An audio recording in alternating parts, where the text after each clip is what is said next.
Right now, thousands of disabled Americans under 65 are walking through airports with absolutely no idea that federal law guarantees them at least 10 powerful rights. Rights that airlines would rather you never find out about. And I'm not talking about senior citizen perks or vague guidelines buried in fine print. I'm talking about legally enforceable protections that exist whether you're 25, 40, or 55, whether your disability is visible or completely invisible. By the end of this video, you'll know exactly how to claim every single one of them. Let's get right into it. Most people think airport disability rights are reserved for elderly passengers or people who use wheelchairs full-time. That's completely wrong. The Air Carrier Access Act, known as the ACAA, is a federal law that makes it illegal for any airline to discriminate against you because of your disability. And here's the part that changes everything.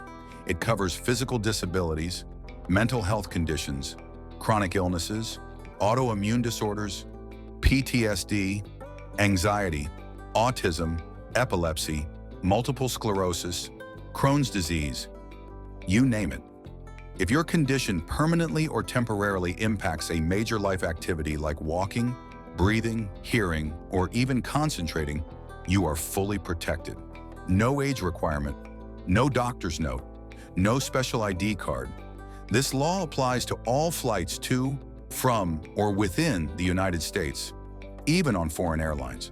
So let's break down all 10 rights. And trust me, number 7 is the one airlines are actively hoping you never discover. Number 1, free wheelchair assistance. No questions asked. You can request a wheelchair at any U.S. airport, and the airline is legally required to provide it, completely free. You don't need to prove your disability. You don't need a doctor's letter. You don't need to be in a wheelchair at home.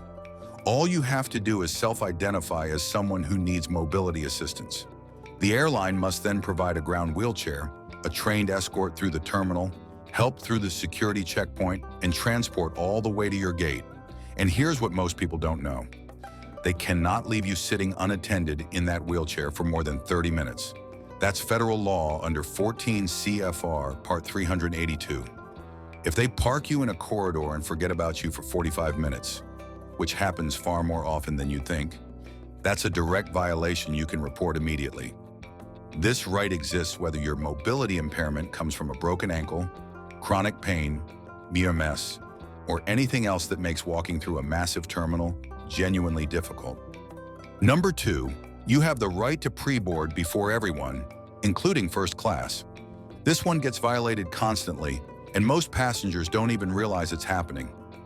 Under Section 382.93, if you self-identify at the gate as someone who needs extra time to board, stow your equipment, or get seated safely, the airline must let you board before all other passengers. And I mean all of them. Before first class, before military, before families with kids, before elite members, everyone. But here's what airlines quietly do. They lump disabled passengers in with families during the pre-boarding process, or they rush you through so fast you barely get settled before the cabin floods with other travelers. That is a violation of federal law. The Department of Transportation has explicitly stated that pre-boarding means before all other passengers, period, no exceptions. The entire purpose of this regulation is to give you enough time and space to board safely and with dignity. So next time a gate agent tries to wave families on ahead of you, speak up. You have the legal right to go first, and they absolutely know it. Now here's where it gets really interesting. Number 3, you can bring medical equipment as an extra bag, completely free.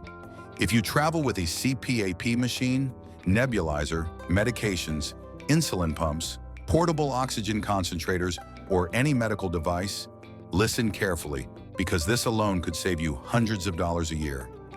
Under federal regulations, your medical equipment does not count toward your carry-on or personal item limit. It's a free additional bag every single time you fly. That means if the airline charges for carry-ons or your bags are already maxed out, your medical supplies still fly free. This applies to every U.S. airline without exception. We're not talking about a tiny pouch of pills hidden in your pocket. If you have a dedicated bag filled with medical supplies and devices, it goes on that plane at zero extra cost to you. A lot of travelers end up stuffing medications into personal items or paying baggage fees they were never legally required to pay. That ends today. Pack your medical supplies separately, label the bag clearly, and confidently tell the check-in agent it's medical equipment. You don't owe anyone an explanation beyond that. Number 4, TSA cares, your secret weapon through security. If going through security gives you anxiety, causes sensory overload, or creates real physical difficulty, there's a free government program designed specifically for you called TSA Cares. Call their helpline at 855-787-2227 at least 72 hours before your flight, and they assign you a trained passenger support specialist. This specialist meets you right at the checkpoint and personally walks you through every step of screening at your own pace. They can arrange completely private screenings, help you keep medical devices on during scans, and ensure you're treated with patience and genuine dignity. This works for PTSD, autism spectrum disorder, chronic pain, anxiety disorders, sensory processing issues, any condition that makes the screening process stressful or physically painful. And here's the critical part. No formal proof is required. You simply call and request it. No paperwork, no verification, no hoops to jump through. The fact that the vast majority of American travelers have never even heard of TSA Cares tells you everything about how poorly these life-changing rights are publicized. But wait, there's even more the airports still aren't telling you. Number 5, the Hidden Disabilities Sunflower Lanyard. What if your disability isn't visible? What if you live with fibromyalgia, Crohn's disease, an anxiety disorder, or chronic fatigue syndrome? You shouldn't have to explain your entire medical history to every single airport employee you encounter. That's exactly why over 230 airports worldwide, including major U.S. airports like DFW International, Minneapolis-St. Paul, BWI, and Santa Barbara, now participate in the Hidden Disabilities Sunflower Program. Here's how it works. You pick up a free sunflower printed lanyard at any participating airport information desk. When you wear it, trained staff throughout the terminal recognize it as a quiet signal that you may need extra time, patience, or assistance without you having to say a single word about your condition. No medical documentation is required. No qualifying checklist exists. If you feel you have a hidden disability, you can request one at absolutely no cost. It can genuinely transform your entire airport experience from overwhelming to manageable. Number 6, seating accommodations, including bulkhead seats. Airlines are legally required to provide seating accommodations for disabled passengers, and these go much further than most people realize. If you have an immobilized or fused leg, you're entitled to a bulkhead seat with extra legroom. Not as a favor, but as a federal requirement. Travel with a service animal? Same deal, bulkhead seat for adequate floor space. But here's what most people miss entirely. Even if your disability doesn't fall into those specific categories, the airline must still assign you any available seat that reasonably accommodates your needs. Even if that particular seat isn't normally available to the general public at the time of booking. The only limitation is they can't upgrade your cabin class. So if there's an empty bulkhead seat in economy and your disability genuinely requires the extra space, they have to give it to you. Need to sit directly next to your caregiver or companion for disability-related reasons? They must accommodate that request as well. Submit your request at least 24 hours before departure for the best results. All right, here comes number 7, the one airlines are genuinely praying you skip right past.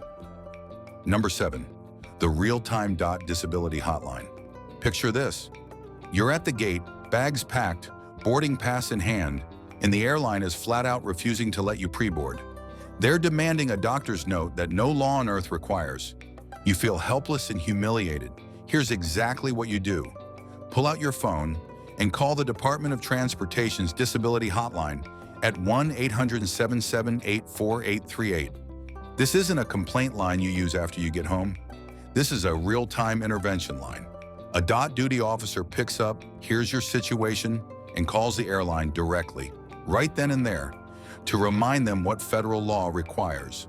They have literally convinced airlines to accept wheelchairs that were initially refused. board service animals that gate agents tried to deny, and provide wheelchair assistance that was being flat out ignored, all while the passenger was still standing at the gate. This is the single most powerful tool a disabled traveler can carry in their pocket, and almost nobody knows it exists. Save that number right now. I mean it. Pause this video and do it. 1-800-7784-838, Monday through Friday, 9 a.m. to 5 p.m. Eastern. Number 8. Airlines cannot demand proof of your disability. Under the ACAA, airlines cannot require medical documentation for most disability accommodations. They can't ask for a doctor's note to give you a wheelchair. They can't demand proof to let you pre-board. They absolutely cannot require medical clearance because you look fine or seem too young to be disabled. The only narrow exceptions involve specific situations like certain service animal documentation or cases where an accommodation could directly compromise flight safety. For all standard requests, wheelchair assistance, pre-boarding, seating accommodations, extra boarding time, your self-identification as a person with a disability is legally sufficient. Your word is enough under federal law. If any airline employee tells you otherwise, they are wrong and they are actively violating the Air Carrier Access Act. Remember that, and don't let anyone make you feel otherwise. Number 9. If your wheelchair is damaged, the airline pays full cost. Here's a deeply disturbing statistic.